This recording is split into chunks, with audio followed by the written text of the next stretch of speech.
So guys क्या जो Henry and Nick Nemeth के बीच की स्टोरी लाइन अब खत्म हो चुकी है। और गाइज इसी के साथ हम बात करेंगे नेक्स्ट मंथ फरवरी में हमें दोबारा से इम्पैक्ट लाइव देखने को मिलने वाली है। और गाइज इसी के साथ बात होगी WWE एंड TNA रिलेशन के फ्यूचर के बारे में। और गाइज इसी के साथ बात करेंगे कि फ्रैंकी कजेरियन आखिर कब तक अपनी call your shot gauntlet trophy को कैश इन करेंगे।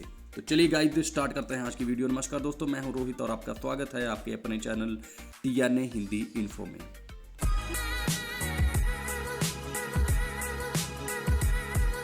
सो गाइज सबसे पहले बात कर लेते हैं फ्रैंकी कजेरियन के बारे में। सो गाइज जैसा कि हम जानते हैं कि फ्रैंकी कजेरियन जो हैं इस वक्त call your shot gauntlet trophy के विनर हैं और वो कभी भी कैश इन कर सकते हैं अपनी ट्रॉफी को।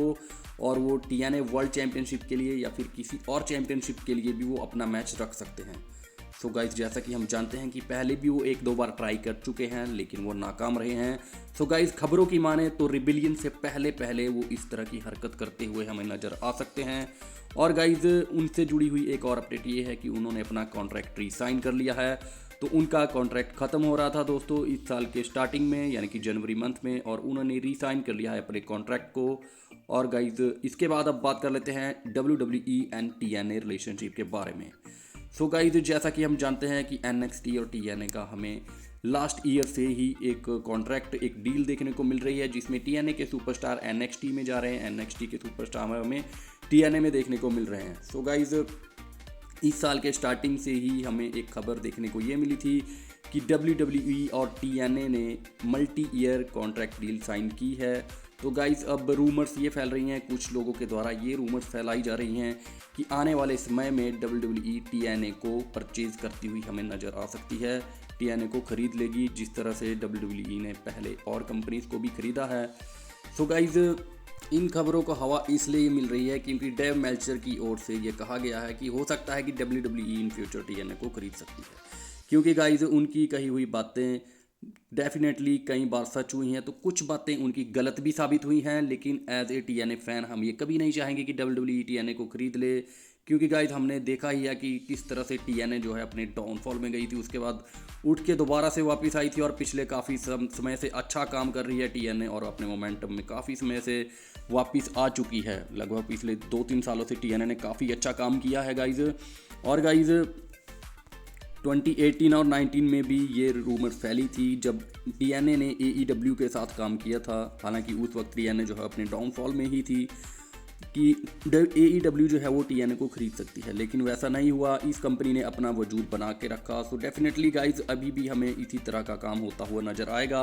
और गाइज इसके बाद अब बात कर लेते हैं नेक्स्ट अपडेट की, जो कि जुड़ी है TNA इम्पैक्ट के वीकली शो से। तो गाइज फरवरी में हमें दोबारा से TNA इम्पैक्ट का वीकली शो लाइव देखने को मिलने वाला है, जो कि TNA की ओर से अनाउंस यहाँ पे कर दिया है। सो गाइज जैसा कि हम जानते हैं कि मार्च मंथ में हमें सैक्रिफाइस देखने को मिलेगा और उसके बाद अप्रैल में हमें रिबिलियन एक बड़ा पेपर व्यू देखने को मिलेगा। सो उससे पहले फरवरी में हमें TNA इम्पैक्ट का दोबारा से लाइव देखना गाइज, ये काफ़ी इंटरेस्टिंग चीज़ें हमें देखने को मिलने वाली हैं गाइज। और गाइज इसके बाद बात कर लेते हैं जो हेनरी के बारे में एंड निक नेमेथ के बारे में। सो गाइज जैसा कि हम जानते हैं कि जो हेनरी एंड निक नेमेथ के बीच की राइवलरी पिछले काफ़ी समय से चलती आ रही है और अभी जो हेनरी जो है वो TNA वर्ल्ड चैम्पियन है। सो गाइज खबरों की माने तो ये खबरें ये आ रही हैं कि इनकी स्टोरी लाइन अभी तक पूरी तरह से ख़त्म नहीं हुई है, क्योंकि गाइज TNA मैनेजमेंट ने जो है वो निक नेमेथ के लिए भी काफ़ी कुछ प्लान किया हुआ है और काफ़ी सारी सरप्राइजिंगली चीज़ें निक नेमेथ के लिए भी उन्होंने रखी हुई हैं। गाइज जैसा कि हम जानते हैं कि हाल ही के बीते कुछ दिनों में निक नेमेथ का कॉन्ट्रैक्ट जो है वो रिसाइन किया गया था, या फिर हम यूँ कहें कि आगे के लिए एक्सटेंड कर दिया गया था। सो गाइज उनके लिए जो है काफ़ी कुछ सरप्राइज़ किया हुआ है TNA मैनेजमेंट ने। और गाइज बात करें जो हेनरी की, तो गाइज जो हेनरी के लिए जो सबसे बड़ी अपडेट निकल के आ रही है वो ये है कि वो हमें WWE रॉयल रंबल में देखने को मिल सकते हैं TNA वर्ल्ड चैम्पियनशिप के साथ। सो गाइज जैसा कि हम जानते हैं कि लास्ट ईयर जो है वो हमें TNA नॉकआउट वर्ल्ड चैंपियन या फिर farmer TNA knockout world champion Jordan grace हमें WWE रॉयल रंबल में जाती हुई दिखी थी, और उनसे पहले मिकी जेम्स भी इस तरह का कारनामा करती हुई हमें नज़र आई थी। तो इसी तरह का काम करते हुए हमें इस साल जो हेनरी भी रॉयल रंबल में नज़र आ सकते हैं, क्योंकि गाइज ये TNA और WWE ने प्लान कर लिया है। जैसा कि हम जानते हैं कि NXT और TNA की कोलैबोरेशन चल रही है, तो उसी के चलते ये उसका पार्ट हो सकता है। सो गाइज आज की वीडियो में इतना ही। आज की वीडियो यहीं पे ही समाप्त होती है। हम जल्द मिलते हैं नेक्स्ट वीडियो में कुछ और इंटरेस्टिंग अपडेट्स के साथ। तब तक के लिए मुझे दीजिए इजाज़त। धन्यवाद।